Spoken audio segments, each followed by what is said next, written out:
à tous, bienvenue dans cette nouvelle édition du Grand JT des Territoires sur TV5 Monde et vos chaînes locales et régionales de la TNT. Tout de suite, voici les titres de l'actualité. C'est un endroit peu connu des habitants, il regorge pourtant de richesses documentaires. TV78 nous emmènera dès le début de ce journal dans les entrailles des archives départementales des Yvelines. Les documents historiques s'y trouvent et ils sont accessibles à tous, vous allez le voir.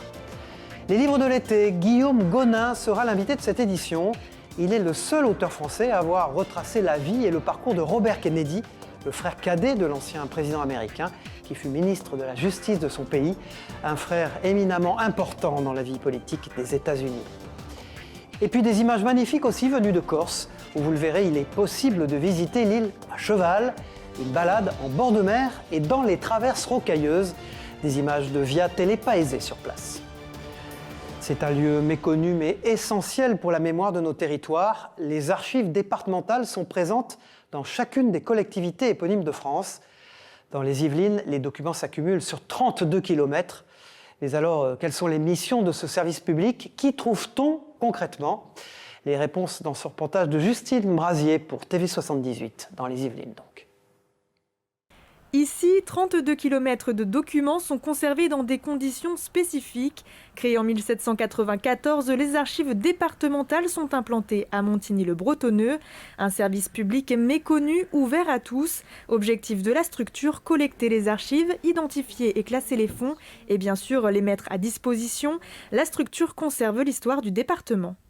Au moment de la Révolution française, ont été collectés, conservés, rassemblés d'anciens titres de propriété, des grandes familles qui ont composé le territoire, des grandes administrations de l'Ancien Régime. Les archives ont une vocation de transparence administrative et d'accès à des sources historiques larges. Sont collectées les archives ayant une valeur importante, notamment les actes produits par les administrations. Donc on a un temps en fait, de décantation des archives dans les services qui correspondent à leurs besoins administratifs. Et passé ce besoin administratif, on fait un tri sur les archives. Et bien évidemment, on ne conserve qu'une toute petite part de ce qui a été produit. Les archives les plus demandées, des documents liés à l'histoire du territoire, aux grandes administrations, à la justice ou encore les fonds nécessaires à la généalogie. Des archives accessibles à tous sur présentation de la carte d'identité. On leur permet d'accéder plus facilement à l'information. C'est un petit peu complexe de retrouver des documents d'archives, ça ne se fait pas toujours simplement. Et à partir de là, on reçoit ces boîtes en salle de lecture et on peut les consulter directement sur place. Les archives départementales disposent d'une vingtaine de magasins d'archives spécialisés. Ici, le climat, le volume d'humidité et la température sont contrôlés. Les documents sont disposés dans des boîtes de conservation spécifiques et adaptées. Qui protègent le document de l'humidité, d'une partie de l'humidité, puisque ça absorbe aussi l'humidité, du feu, de l'eau.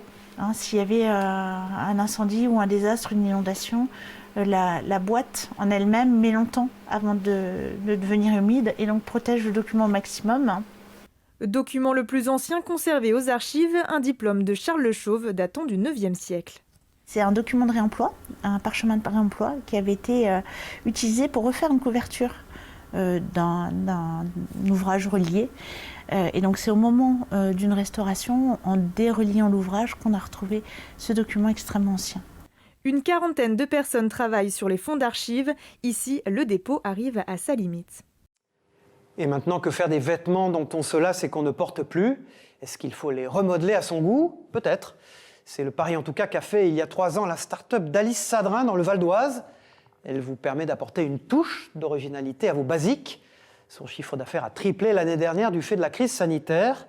Romain Etuin, pour Via 95, est allé voir sur place.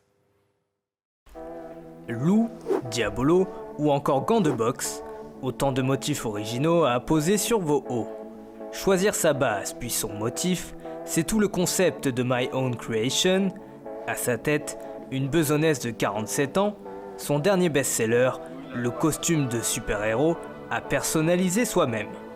On choisit la taille, donc je prends par exemple du 5-6 ans. Donc je vais choisir la forme que je vais mettre. Ensuite, on va lui choisir la lettre de son prénom. Et là, vous avez votre costume à personnaliser. Déjà soutenue par 14 actionnaires, l'entrepreneuse est ambitieuse. Pour en arriver là, elle a dû opérer un virage à 180 degrés. Investisseurs sur les marchés financiers, Cette maman de 4 enfants a décidé de tout plaquer il y a 3 ans au profit de sa passion, la couture. J'ai eu cette passion depuis 10 ans. Au début, j'ai commencé avec mes enfants à réparer, à customiser un petit peu pour cacher des petits défauts. Et en fait, on a fini par personnaliser tout un tas de t-shirts et j'ai voulu offrir ça aux gens. Son chiffre d'affaires a triplé en 2020 grâce à la vente de masques personnalisés.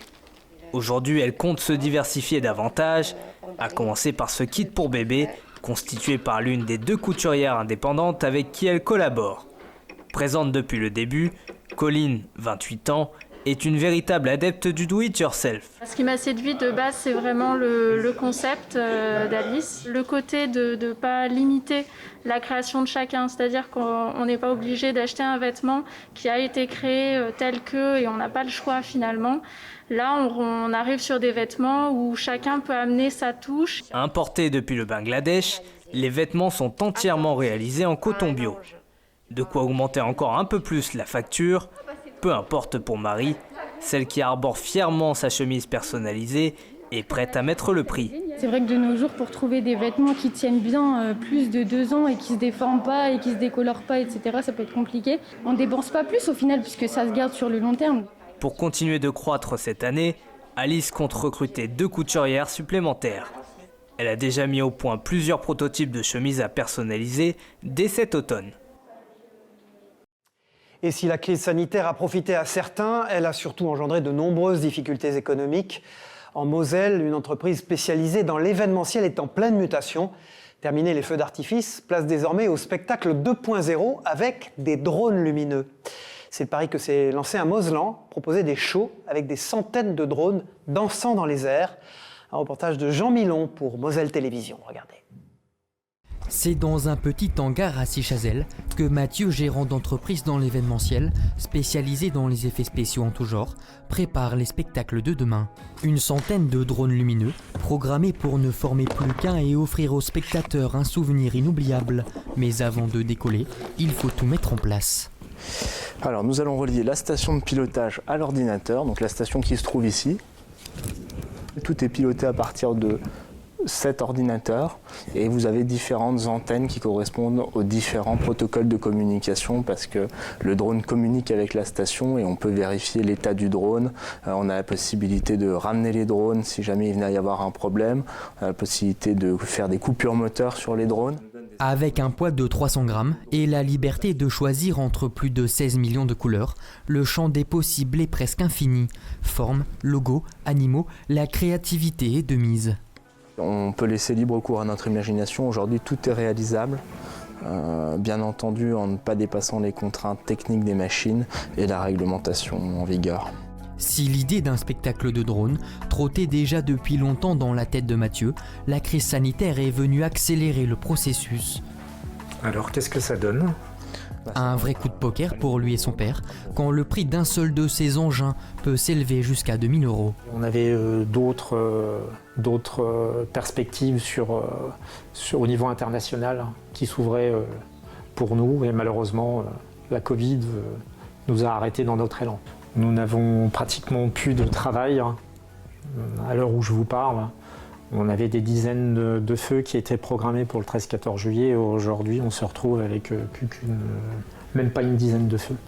Donc c'est très compliqué et justement cette arrivée de drones va nous permettre de rebondir.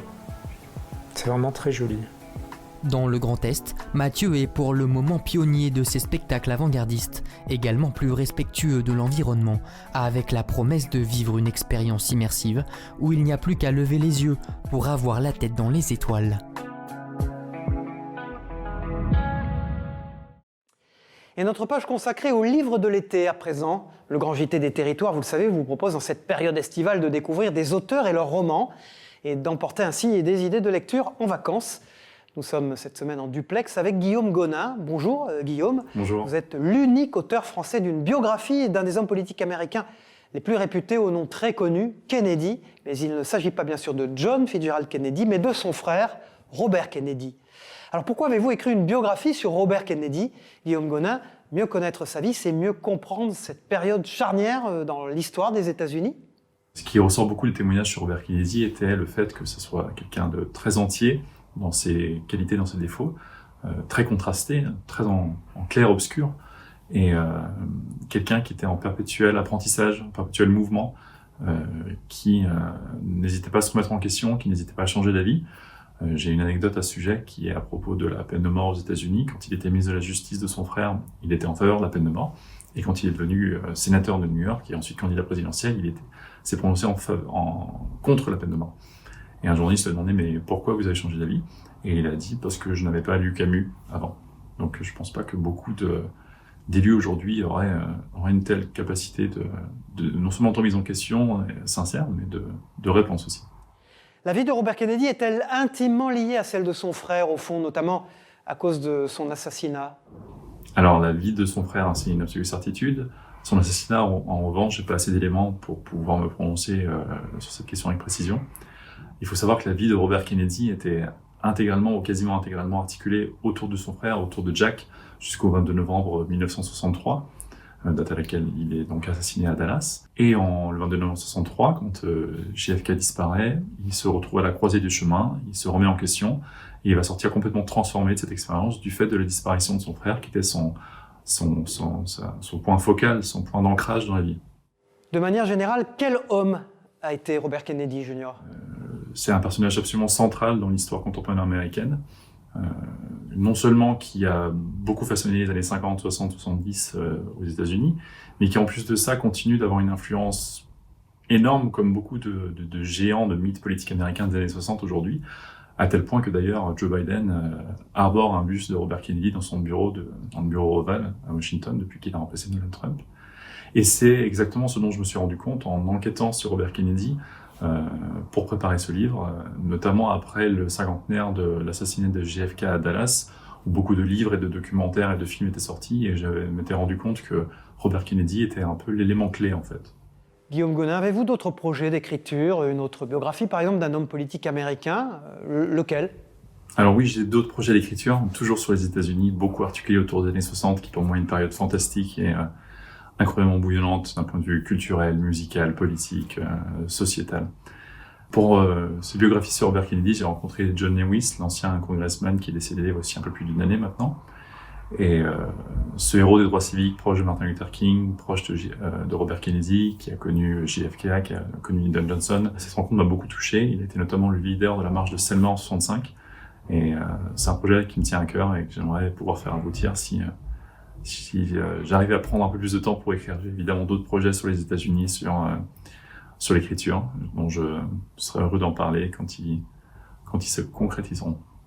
Merci Guillaume Gonin d'avoir été l'invité du Grand JT des Territoires. Bonne chance pour vos nouveaux projets, bonnes vacances. Et puis pour ceux qui veulent en savoir plus sur Robert Kennedy, votre ouvrage est disponible aux éditions Fayard. Après la lecture, des idées de sortie en ce mois d'août, le no-tourisme. Connaissez-vous cette découverte des vins, des caves, des exploitants directement sur leur domaine? Cette activité était encore mal perçue par les grands crus il y a peu de temps, mais les choses évoluent.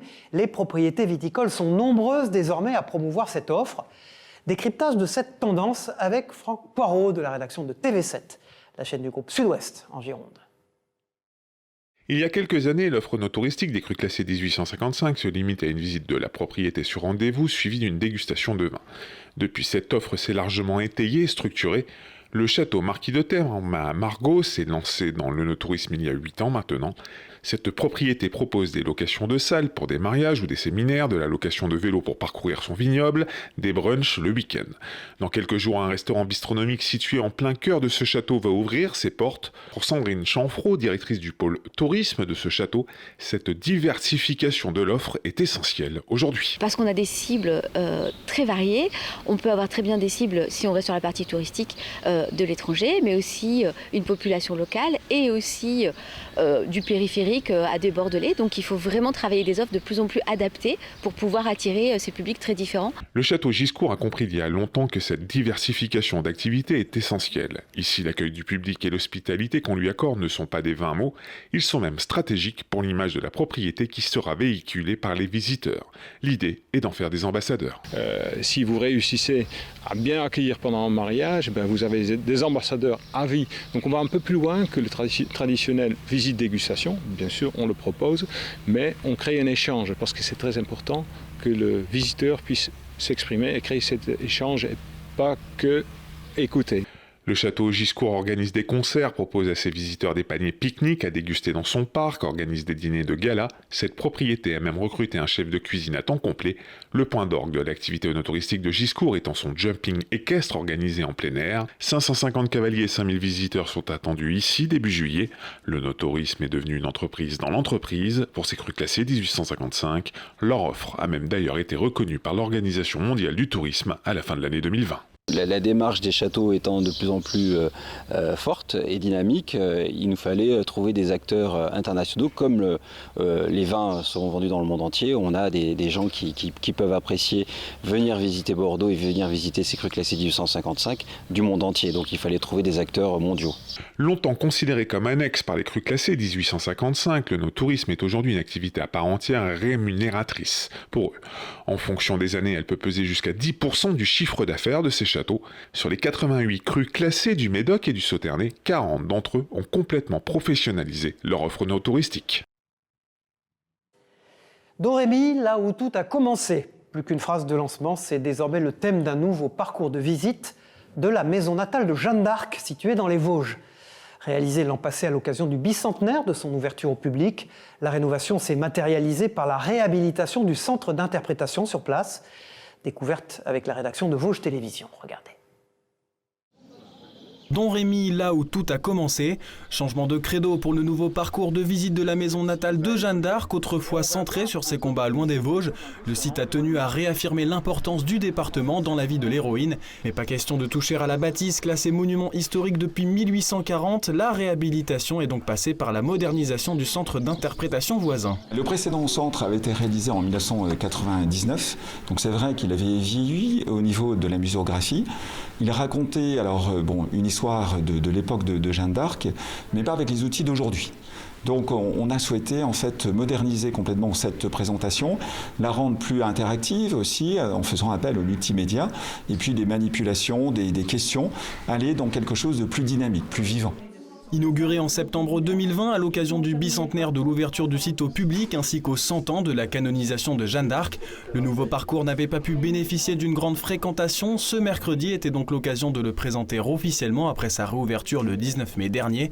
Une nouvelle formule avec pour axe principal l'enfance de celle que l'on surnomme la pucelle. Domrémy est un lieu incontournable dès qu'on pense à Jeanne d'Arc, parce que c'est le lieu déjà où elle a vécu le plus d'années de sa courte vie. Elle a quand même passé 17 années donc, à Domrémy sur les 19 années de son existence. Et puis c'est le lieu où elle est née, où elle a grandi, où elle s'est façonnée, et qui conditionne effectivement beaucoup de choses de son épopée. Et dès l'âge de 7 ans, Jeanne d'Arc a vu le village voisin de Maxey-Saumeuse brûler. Donc ça l'a marqué. Et donc je crois que cette existence qu'elle a menée à Domrémy lui a fait prendre conscience effectivement des réalités de son époque. Cartes et écrans interactifs, tenues et armures d'époque, tous les visiteurs peuvent désormais se rendre sur le site afin de profiter de l'accès gratuit à la visite jusqu'au 30 juin inclus. Parmi les nouveautés les plus probantes, la mise en place d'un parcours et d'un livret-jeu pour les enfants.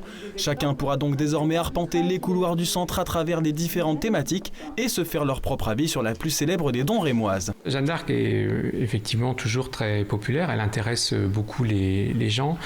Pourquoi ? Bien parce que c'est quand même un destin assez exceptionnel de cette jeune fille qui, à 17 ans, se sent investie de cette mission, qui change véritablement le cours des choses en libérant Orléans et en faisant sacrer Charles VII. Et puis aussi à cause des conditions de son très long procès, un procès inique et politique. De tous ces points de vue, finalement, Jeanne d'Arc apparaît comme une sorte d'héroïne et qu'on ne peut pas tellement contester, en fait, contrairement à d'autres personnages. On parlait de Napoléon récemment, qui a une face plus sombre. Jeanne d'Arc est entièrement lumineuse, en quelque sorte. Une facette que le département des Vosges aura eu à cœur de mettre en avant avec ces changements et le programme est loin d'être terminé. Dès le 19 juin et jusqu'à la fin de la saison en décembre, les activités, reconstitutions, conférences et ateliers s'enchaîneront toutes les semaines avec notamment le spectacle Descendre de Jeanne programmé fin juillet. Une vue imprenable sur l'Orient, c'est ce qu'offre la Tour de la Découverte. Ce monument emblématique de la ville est ouvert au public tout l'été. L'occasion de voir son tout nouveau dôme et la signalisation maritime du 19e siècle. Clara Gestin a grimpé les 216 marches pour la rédaction de TBO et de TB Sud, les chaînes du groupe Le Télégramme sur place. Un tour de clé, 216 marches à monter pour arriver au sommet de la Tour de la Découverte et profiter de cette vue à 360 degrés sur la rade de l'Orient. C'est l'un des points les plus hauts, qui va faire écho par exemple au toit de la base de sous-marins, mais qui ici est vraiment sur le cœur historique de l'Orient, qui permet de découvrir d'abord cet enclos du port de la Compagnie des Indes, la première ville qui se développe au 19e siècle, et la ville actuelle qui est née du 20e, du 21e siècle. Du haut de ses 38 mètres, la Dame de Pierre surplombe la rade, de Belle-Île jusqu'au Glénan. Et si elle ressemble à un phare, ce n'était pas son rôle au milieu du XVIIIe siècle. C'était une tour de guet pour la Compagnie des Indes, qui veillait au retour des bateaux d'Orient, qui apportaient avec eux leurs marchandises précieuses, mais surtout qui a été associée à l'Observatoire de marine, qui était installé dans les moulins situés à ses pieds. Observatoire de marine relié à la boule horaire, que l'on voit derrière moi, et qui donnait aux marins chaque jour l'heure astronomique, pour leur permettre de se repérer dans leur navigation en mer et sur les océans. Cette boule horaire est la dernière encore en fonction en France. Fermée au public depuis 2018, la Tour de la Découverte s'est refaite une petite beauté. C'est un chantier de longue haleine. L'accent a d'abord été mis sur la coupole et le signal horaire. Nous nous intéressons maintenant forcément à l'intérieur pour un confort de visite. La question de la valorisation de l'ensemble de la colline du Fawédic se pose aussi. Il y a beaucoup de choses à faire pour ce beau patrimoine. Dès le samedi 12 juin, les visiteurs pourront à nouveau grimper tout en haut et découvrir le panorama, de quoi avoir un peu le tournis. Allez, partons à présent dans la Loire, dans le village de Saint-Just-la-Pendue. Cette commune a une particularité, le clocher de son église abrite un réservoir qui alimente une partie de la population et des villes alentours en eau potable. Et la légende dit que cette eau est bénite. Explication de Céline Ercilia pour TL7, la télévision de la Loire. En haut du village de Saint-Just-la-Pendue coule une eau fraîche et cristalline toute l'année. Une eau précieuse pour les 1684 habitants et pour cause.